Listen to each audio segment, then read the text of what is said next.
Hello guys, so I just want to talk about the funeral of the Queen of England. You know, we're all watching on the news how people are processing to see the Queen and give their last respects to the Queen of England. And when I watch this sort of like show on my television, I kind of like laugh sometimes, but I also doff my cap for the British. And this is kind of like a follow-up to my last video when I discussed why we should not be blaming the Queen for whatever we think she was responsible for. People have blamed her for colonialism, for slavery and all that. But I want to explain to you guys why I think that you should look for somebody else to blame and perhaps understand the history of the royal family first so that you can actually appreciate the last video I did. So let's go back and talk about why is this happening today in the UK? Why are an elaborate show relevant in the burial of a queen who had no throne per se? I mean, there was no throne that she sat on. She was just a figurehead. But there's so much pomp and pageantry, so much color around these proceedings. And I'm sure we'll see the same on her burial day, which is September 19th. Now, the Queen reigned for 70 years. And I mean, that was fantastic. We all know that she became queen when she was 25 years old after her father died of, a lung-related illness. Some people say it's lung cancer, others say he died from a blood clot, but it was due to his smoking. So the Queen became the regent while she was actually away in Kenya and got news that her father had died. So she reigned from the age of 25 until she died at 96. So 70 years on the throne. Fantastic. Now, let us go back and understand why I think that there is no monarchy. The monarchy has been dead in the UK and most of Europe for at least 100 years. Have you guys ever heard of the Romanovs? So, the Romanovs were a family in Russia who reigned as the kings of Russia for centuries. So the last Romanov was Nicholas II. He was the Tsar of Russia. He was the last Tsar of Russia. So Russians call their kings Tsar, C-Z-A-R. So he was the last Tsar of Russia, and he was deposed by a revolution after the First World War. In fact, he was deposed during what the Russians called the February Revolution.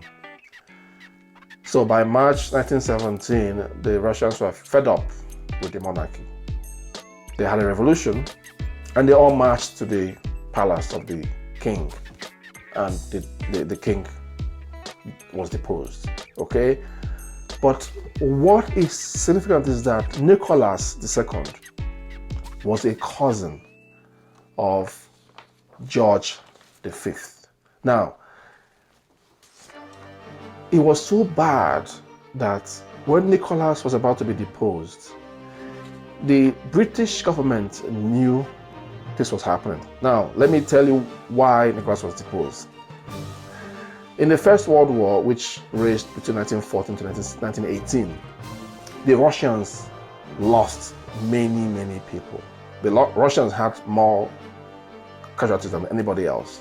Now, the German army was so powerful in those days that the Russian regiments, which were royal regiments of the king, were not as powerful as the German mechanized division. So the Russians had so much casualties, so people died. And the Russians became so unhappy with these casualties, and to top it up, the financial system at that time was also suffering due to the First World War. So when they came back home, their economy was in in tatters.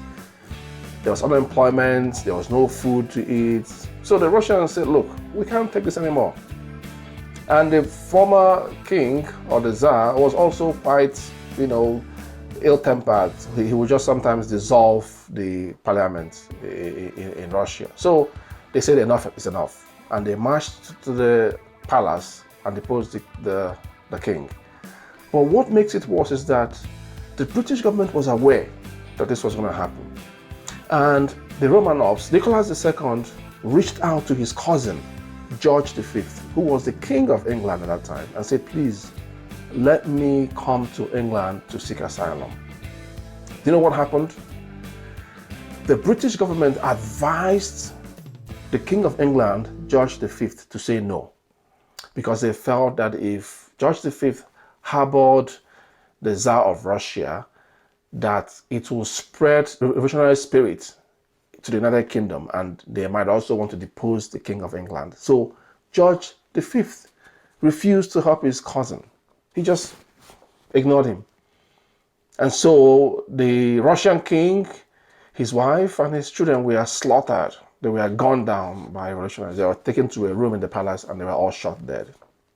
So this was a very significant change in the monarchy in Europe.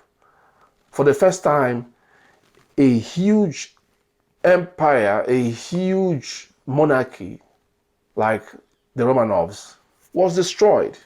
So therefore, the British throne knew that they were next. They were afraid of repercussions from this revolution in Russia. So since then, it became clear that they had to toe the line of the parliament in Britain. Now, George V, remember, was a cousin to Nicholas II of Russia, who was deposed in a revolution in Russia around February to March of 1917. When the monarchy in England realized this, they all were very careful. George V is the father of George VI, who became the father, or who was the father of Elizabeth II. So George V, a cousin to the Russian emperor, was Queen Elizabeth's grandfather. So we have to be clear about that line. So George V, the cousin to Nicholas II, had a son who became George VI. George VI had a daughter who became Elizabeth II. In fact, George VI, the father of Elizabeth II, was the last emperor of India. So by 1948, after the Second World War, the Indians said, no more, we don't want British rule anymore. And the King of England had to relinquish the title of Emperor of India. This is when they created this thing they called the Commonwealth. So he became the head of the Commonwealth instead of the Emperor of India. So we just have to be clear on this history, because that was when it became clear that the monarchy in England had no power. The monarchy since then has just existed at the mercy of the common folk.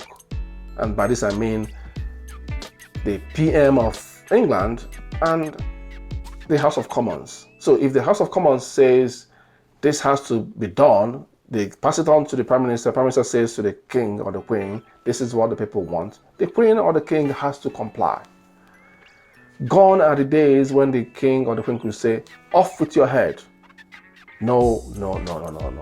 So when Africans blame the Queen of England, who just passed away, when they blame her for the troubles in Africa during the times of slavery and colonial rule, they forget that she may have inherited the riches of her ancestors, but not the power of her ancestors. By the time she became queen in the 1950s, there was no longer an empire. There was no longer a kingdom. They were really servants of the people. They were existing as monarchs at the mercy of the people. Okay? So she may have had the riches of her ancestors, but not the power of her ancestors. But what I want to make sure that people understand is that I admire the British. When I look at these ceremonies, the processions, the rituals, I admire them because they preserve their traditions. They did not throw away their traditions. This is one thing that the Africans can learn from the British. The British have been able to keep their monarchical legacy, made it modern, and now they can actually, make themselves unique. Because now, compared to other monarchs and other royal families in Europe, they are the ones that we all know and hear about. They've preserved their monarchy, they've preserved their traditions, they've preserved their institutions, which is what Africans have failed to do. In most countries in Africa, we throw away our traditions, we throw away our democratic processes, which usually were derived from the people. Because in those ancient times, there was communal living, there was a leader of the clan, there were chiefs, there was a king. There was a democratic process where the people were asking for people to speak to the king. We have lost all that. Now we've replaced it with corrupt politicians who are just after the money. Okay, they don't want to serve. In England, they've retained their monarchical tradition, but also have been able to merge it with a parliamentary system of governance, which actually has the power. So if you must blame anybody for the Biafran War, blame the British government. Blame Harold Wilson, who was the PM of England. Blame the members of the House of Commons at that time. Blame Tony Blair. Blame anybody you want to blame for the last 5 or 10 years or decades of British dominion or British interference in African affairs. But don't blame the Queen, because the Queen is only a figurehead. In fact, the Queen is a victim or a captive of the people at this point in England. So Africans, learn from the British, preserve your traditions, but also modernize your traditions so that you can actually be useful in this day and age. Thank you, and stay blessed. Please, if you like my channel, just give it a thumbs up and subscribe. Cheers.